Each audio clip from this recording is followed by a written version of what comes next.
नमस्कार, स्वागत है आपका हमारे खास शो कौन है में।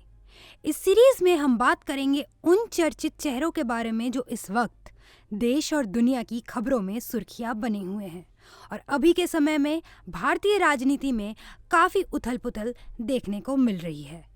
खास तौर पर झारखंड की राजनीति इस समय डावाडोल नजर आ रही है। इसी साल फरवरी के महीने में जब झारखंड के मुख्यमंत्री हेमंत सोरेन ईडी की हिरासत में गए थे, तब सारे विधायकों ने मिलकर एक नाम दिया था जिन्हें झारखंड राज्य का नया मुख्यमंत्री बनाया गया। बेहद ही साधारण, सीधे साधे दिखने वाले इस इंसान ने बीते कुछ ही दिनों में झारखंड की राजनीति में ऐसा भूचाल लाया है कि सबकी नजर अब उनके एक निर्णय पर टिकी है।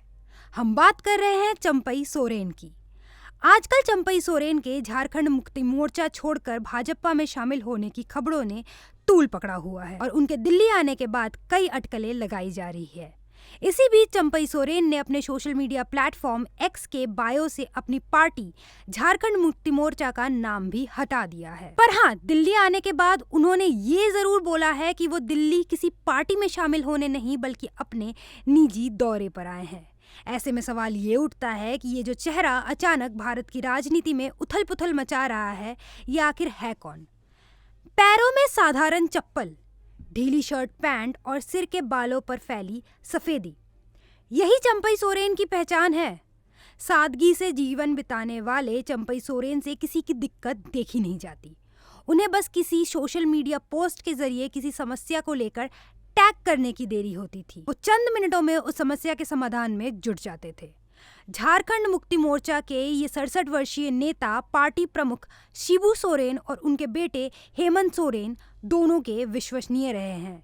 हेमंत सोरेन के मंत्रिमंडल में ये परिवहन और खाद्य व आपूर्ति विभाग के प्रमुख थे। झारखंड में रहने वाले सरायकेला के एक किसान सेमल सोरेन के घर उनका जन्म 1 नवंबर 1956 में हुआ था। चंपई सोरेन उनकी माता पिता के 6 संतानों में तीसरे नंबर पर आते हैं।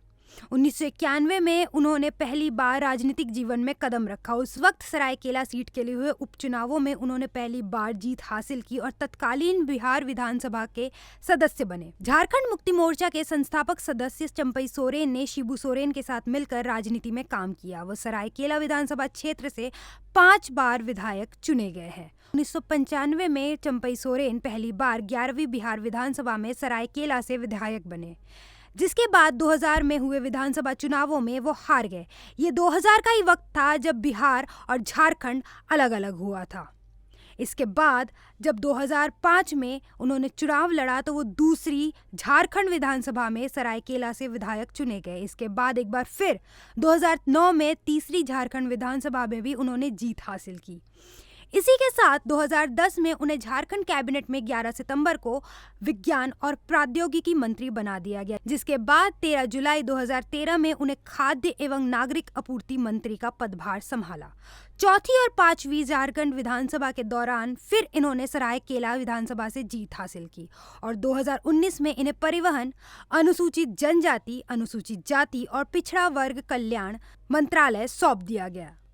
जिसके बाद इसी साल जनवरी के महीने में ईडी ने झारखंड के सीएम हेमंत सोरेन पर जब जमीन की कथित हेराफेरी के एक पुराने मामले में शिकंजा कसा तो चंपई सोरेन को झारखंड का मुख्यमंत्री बना दिया गया। सिर्फ 10वीं तक ही पढ़े चंपई सोरेन ने 3 जुलाई को इस पद से इस्तीफा दे दिया, जिसके बाद हेमंत सोरेन वापस झारखंड नियुक्त किए गए। लेकिन इस वक्त ऐसी कई वजह है जिस वजह से चंपई सोरेन जेएमएम पार्टी से काफी नाराज नजर आ रहे हैं। उन्होंने सीएम पद से इस्तीफा देने से लेकर अपने किसी और पार्टी में जाने तक इन सारे विषयों पर बयान भी दिया है और कहा है कि उनके साथ जो हुआ वो गलत था। इस वक्त वो दिल्ली आए हुए हैं और अब देखना ये है कि उनका अगला कदम क्या होगा। उनका ये अगला कदम झारखंड राजनीति को कई मायनों में बदल सकता है, ये बात वो खुद भी जानते हैं। अब बस देखना ये है कि झारखंड की राजनीति किस करवट बैठती है और अगले विधानसभा चुनाव में क्या हालात बनाती है।